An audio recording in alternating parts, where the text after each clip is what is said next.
In Morocco, a new law criminalising harassment, aggression, sexual exploitation or ill treatment of women went into effect yesterday. But women's rights activists and groups say it does not fully protect those against forced marriage or domestic violence. It comes just as the trial of a 17-year-old girl opened last week after she defied her parents and filed a complaint against a group of men who she says kidnapped her, raped her repeatedly and forced her to drink and take drugs. Khadija's case follows a string of other ones which made international headlines, shedding light on Morocco's poor laws to protect women against violence.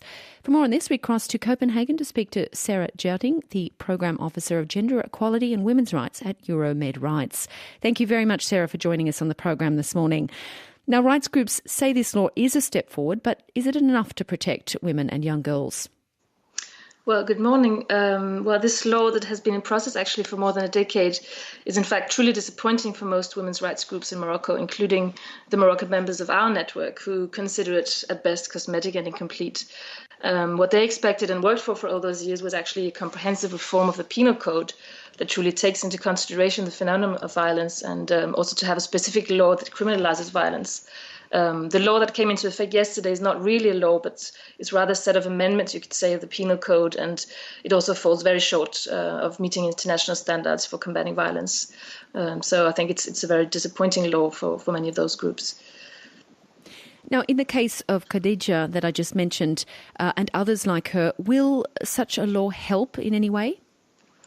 I think it will depend, of course, on the way that the law is implemented and applied by the judiciary, and also the extent to which the protection, you could say, however limited, that this law provides Moroccan women will be also communicated to women across the country to make them aware of their rights and the protection that this law provides them with. And you could say the protection of women against violence is not only about laws, it's also, of course, it's also an important part of it is the law, but it's also very much about changing mentalities. And I think this is something that both the Moroccan state and the media and education system, they have a very important role to play in this. And finally, you can say it's also about how the judiciary at the end of the day will rule in this case and other cases of violence to set a precedence in the showdown with the current state of impunity for this type of violence that is really prevailing in Morocco and elsewhere. How does Morocco fare with its regional neighbours when it comes to these types of laws? Well, you can say Moroccan women's rights organizations have for a long time, and you can say rightly so, looked to their Tunisian neighbors specifically for inspiration for their law. In Tunisia, there was a comprehensive law on violence that was adopted by the parliament last summer. And that's a law that actually, in all but maybe a few cases, live up to the expectation and demands of women's rights groups. And it also comes quite close to meeting international standards on protection of women, most notably, standards by the UN and also the Council of Europe conventions. If you compare to other countries across the Arab-speaking world, you can say Morocco is slowly but also surely moving ahead along the right track. And this is, I would say, among other thanks to a very strong and organized women's movements. To take another example, Morocco repealed their rape marriage exoneration laws in 2014, and this was 3 years before some of the other countries in the region made the same move, such as Lebanon, Jordan, and also Tunisia. So in some ways they're ahead, and in some ways they're maybe also still lagging behind.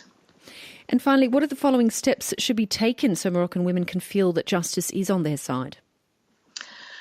Well, I think first of all, Morocco needs to undertake a comprehensive reform of its penal code and to make a truly comprehensive law on violence against women that abides by international standards. And particularly on this last point, it's also essential to see how the Moroccan judiciary will take on its responsibility to provide justice for Khadija and the many other victims of violence.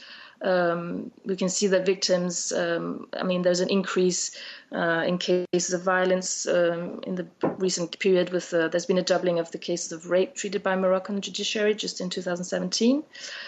But as I also mentioned previously, at the end of the day, I think it's not about it's also about having the right laws, but it's also really about ensuring that proper and fair implementation, and also very much a question of a collective change of mentalities among Moroccans. And here I'm speaking about Moroccans of both sexes. And this is something that requires much more concerted efforts than merely changing or adopting laws. Thank you very much for joining us on the programme. Sarah Gjerding there from the Programme Officer of Gender Equality and Human Rights at EuroMed Rights. RFI. The World's Voices.